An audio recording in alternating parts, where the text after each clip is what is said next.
The Testament of the 12 Patriarchs. The following 12 books are biographies written between 107 and 137 BCE. They are a forceful exposition showing how a Pharisee with the rare gift of writing secured publicity by using the names of the greatest men of ancient times. There were the intellectual giants in those days, and the 12 patriarchs were the intellectual giants. Each is here made to tell his life story. When he is on his deathbed, he calls all his children and grandchildren and great-grandchildren about him and proceeds without reservation to lay bare his experiences for the moral guidance of his hearers. If he fell into sin, he tells all about it and then counsels them not to err as he did. If he was virtuous, he shows what rewards were his. When you look beyond the unvarnished, almost brutally frank passages of the text, you will discern a remarkable attestation of the expectations of the Messiah which existed 100 years before Christ. And there is another element of rare value in this strange series, as Dr. R.H. Charles says in his scholarly work on the Pseudo-Epigrapha. Its ethical teaching has achieved a real immortality by influencing the thought and dictation of the writers of the New Testament and even those of our Lord. The ethical teaching, which is very much higher and purer than that of the Old Testament, is yet its true spiritual child and hopes to bridge the chasm that divides the ethics of the Old and New Testaments. Now, it's not the ethics, it's the theology that they believe in more of a literal Messiah, Emmanuel, Christ figure, and the Christians take it as like an incarnation of God and some stuff. And the doctrine of the one who sent him means that Jesus and figures like that were not, they weren't just, they weren't people who are just working out things of other people. That's not the prophetic role. That's not the spiritual role. It could be a part of your spiritual life, but it's not inspiration. It's not revelation. The instances of the influences of these writings on the New Testament are notable in the Sermon on the Mount, which reflects the Spirit and even uses phrases from these testaments. St. Paul appears to have borrowed so freely that it seems as though he must have carried a copy of the testaments with him on his travels. Thus, the reader has before him in these pages what is at once striking for its blunt primitive style and valuable as some of the actual source books of the Bible. The Testament of Reuben, the firstborn son of Jacob and Leah. Chapter 1. Reuben, the firstborn son of Jacob and Leah, the man of experience, counsels against fornication and points out the ways in which men are most apt to fall into error. And this is 41 verses, and let's remember that's very important. Yaqub is how you pronounce Jacob. So it's not a C or a K, it's a Q, and there are no J sounds, so. The copy of the Testament of Reuben, even the commands, which he gave his sons, before he died in the 125th year of his life, 2 years after the death of Joseph, his brother. When Reuben fell ill, his sons and his sons' sons were gathered together to visit him, and he said to them, "My children, behold, I am dying, and go the way of my fathers." And seeing there Judah and Gad and Asher, his brethren, he said to them, "Raise me up, that I may tell to my brethren and to my children what things I have hidden in my heart.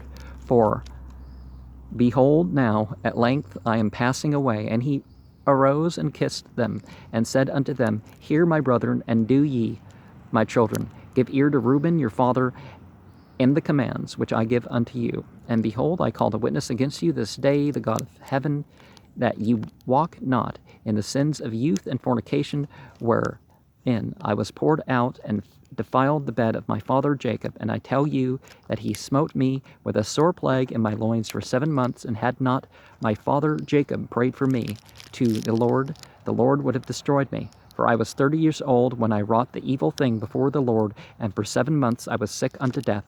And after this I repented with set purpose of my soul for 7 years before the Lord. And wine and strong drink I drank not, and flesh entered not into my mouth. And I ate no pleasant food, but I mourned over my sin, and it was great, such as had not been in Israel. And Now hear me, my children, what things I saw concerning the 7 spirits of deceit when I repented. 7 spirits there are appointed against men, and they are leaders in the works of youth, and 7 other spirits are given to him at his creation, that through them should be done every work of man. And the first is the spirit of life, with which the constitution of man is created. The second is the sense of sight, with which ariseth desire. The third is the sense of hearing, with which cometh teaching. The fourth is the sense of smell, with which tastes are given to draw air and breathe. The fifth is the power of speech, with which cometh knowledge. The sixth is the sense of taste, with which cometh the eating of meats and drinks, and by it strength is produced, for its food is the foundation of strength. The seventh is the power of procreation and sexual intercourse, with which through love of pleasure sins enter in, wherefore it is the last in order of creation.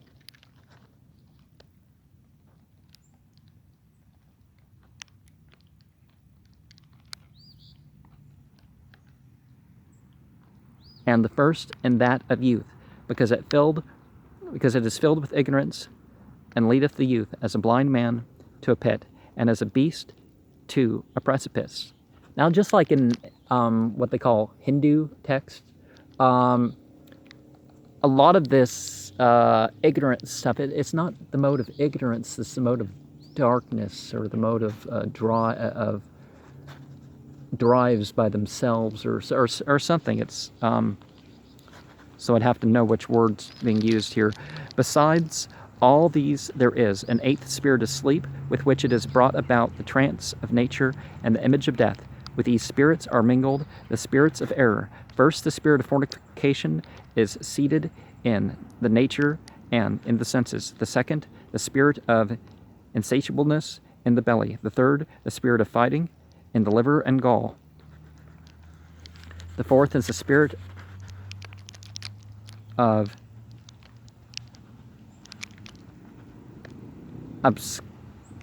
obsequiousness and chicanery, that through officious attention one may be fair in seeming. The fifth is the spirit of pride, that one may be boastful and arrogant. The sixth is the spirit of lying and prediction and jealousy, to practice deceits and concealments from kindred and friends. The seventh is the spirit of injustice, with which are thefts and acts of rapacity, that a man may fulfill the desire of his heart. For injustice worketh together with the other spirits by the taking of gifts, and with all these the spirit of sleep is joined, which is that of error and fantasy.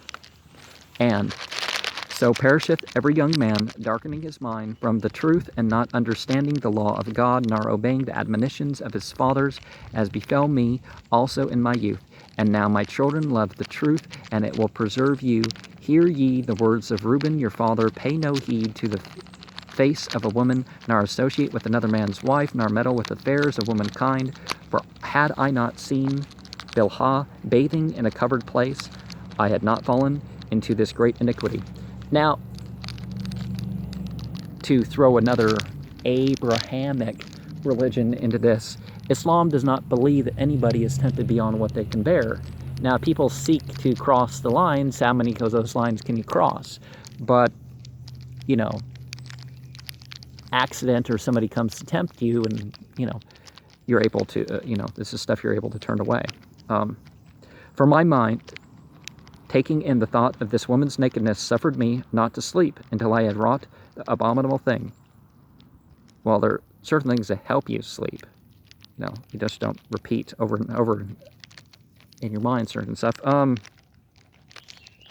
For while Jacob our father had gone to Isaac his father, when we were in Eder, near to Ephrath and Bethlehem, Bilhah became drunk and was asleep uncovered in her chamber. Having therefore gone and beheld her nakedness, I wrought the impiety without her perceiving it, and leaving her sleeping, I departed. And forthwith an angel of God revealed to my father concerning my impiety, and came and mourned over me, and touched her no more. Chapter 2, Reuben continues with his experiences and his good advice. Okay, people and their parents, but this is 31 verses. But no, you hear that your spouse was raped in her sleep, And you're like, I can understand waiting afterwards. But that's like punishing her. And really, all action, if there was going to be any, should have been taken against the rapist. Thank you very much. Pay no heed, therefore, to my children, to the beauty of women, nor set your mind on their affairs, but walk in singleness of heart, in the fear of the Lord. And by Lord, I'm sure they mean Yahweh, so it's actually increasing existence. And expend labor on good works, and on study, and in your flocks, until the Lord give you a wife, whom he will, that ye suffer not as I did, Yahweh as in God as a noun and verb. For until my father's death I had not boldness to look in his face, or to speak to any of my brethren, because of the reproach. Even until now my conscience causeth me anguish on account of my impiety. And yet my father comforted me much, and prayed for me unto the Lord, that the anger of the Lord might pass from me, even as the Lord showed. And thenceforth until now I have not been on my guard and sinned. I have been on my guard and sinned not. Now sometimes people make mistakes, and it actually leads to them making less mistakes in other areas. But let's not over, but this wasn't. It wasn't per se necessary. It was just how. So one ended up in a position. I'm not articulating to that too well, but yeah. Therefore, my children, I say unto you, observe all things whatsoever I command you, and ye shall not sin. For a pit unto the soul is the sin of fornication, separating it from God, and bringing it near to idols, because it deceiveth the mind and understanding, and leadeth down young men into Hades before their time. And many hath fornication destroyed, because though a man be old or noble or rich or poor, he bringeth reproach upon himself with the sons of men, and the derision of Beliar. And Beliar is a variation of Belial, worthless and wicked, not have no masters, but without, in a way that's just not, which is more than, no, but like a lacking or something. For ye heard regarding Joseph how he guarded himself from a woman, and purged his thoughts from all fornication, and found favor in the sight of God and men. For the Egyptian woman did many things unto him, and summoned magicians, and offered him love potions, but the purpose of his soul admitted no evil desire. Therefore the God of your fathers delivered him from every evil and hidden death. For if fornication overcomes not your mind, neither can Beliar overcome you. For evil are women, my children. Well, some of them, those that have chosen that way. And since they have no power or strength over a man, they use wiles by outward attractions, that they may draw him to themselves. And whom they cannot bewitch by outward attractions, him they overcome by craft. Now, not all of this is straight up witchcraft, but there is witchcraft in basically any area of life, really. So, for moreover, concerning them, the angel of the Lord told me and taught me that women are overcome by the spirit of fornication more than men, and in their heart they plot against men. Well, men and women, their temptations and such are they come differently, but yeah, men and women are both in the same risk in those things, just not in the same way sometimes. They plot against men. And by means of their adornment, they deceive first their minds, and then by glance of the eye, instill the poison, and then through the accomplished act, they take them captive. For a woman cannot force a man openly, but by a harlot's bearing she beguiles him. Now, this is actually not quite shown to be true. The body responds, particularly with rubbing or whatever, and it turns out that currently in my country, rape and other sexual assault by women upon men is more common than it used to be men, period. So that's off the thing, and I'm not even talking about certain things can be done with drugs or devices or electric shock or whatever. And that's an option. But anyways, flee therefore fornication, my children, and command your wives and your daughters that they adorn not their heads and faces to deceive the mind, because every woman who uses these wiles hath been reserved for eternal punishment. For thus they allured the watchers who were before the flood. For as these continually beheld them, they lusted after them, and they conceived the act in their mind. For they changed themselves into the shape of men, and appeared to them when they were with their husbands. See the second book of Adam and Eve, chapter 20. But I'm going to have a program, there'll be a program on my channel, I think maybe by the time this is released, maybe after or something, but that draws sort of this home. The Watchers, Egregore, I'm going to do a program on that book. So, and the women lusting in their minds after their forms gave birth to giants, for the Watchers appeared to them as reaching even unto heaven. Beware therefore of fornication, and if you wish to be pure in mind, guard your senses from every woman, and command the women likewise not to associate with men, that they may also be pure in mind. Now, it actually works better that you train them towards certain ethics, like if it says in scripture not to, touch the opposite member of the, you can hug your family or whatever. That's different, but you don't have any physical contact, and you don't be flirty, and you be completely modest and in how you dress and look and that sort of stuff. And sober, of course, that's important too. But it's better to have that than rather just stay away from everybody. That becomes a problem. For constant meetings, even though the ungodly deed be not wrought, are to them as irremediable disease, and to us a destruction of Beliar and an eternal reproach.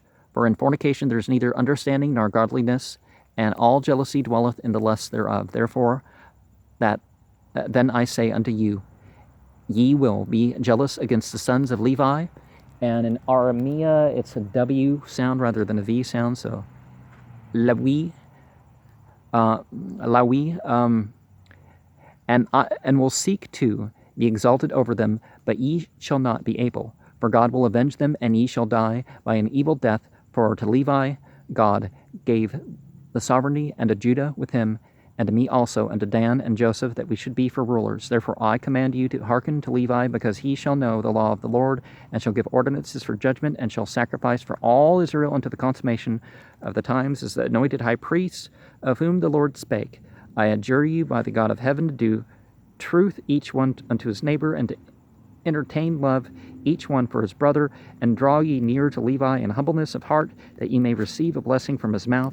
For he shall bless Israel and Judah, because him hath the Lord chosen to be king over all the nation, and bow down before his seed. For on our behalf it will die in wars visible and invisible, and will be among you an eternal king. And Reuben died, having given these commands to his sons, and they placed him in a coffin until they carried him up from Egypt, and buried him in Hebron, in the cave where his father was.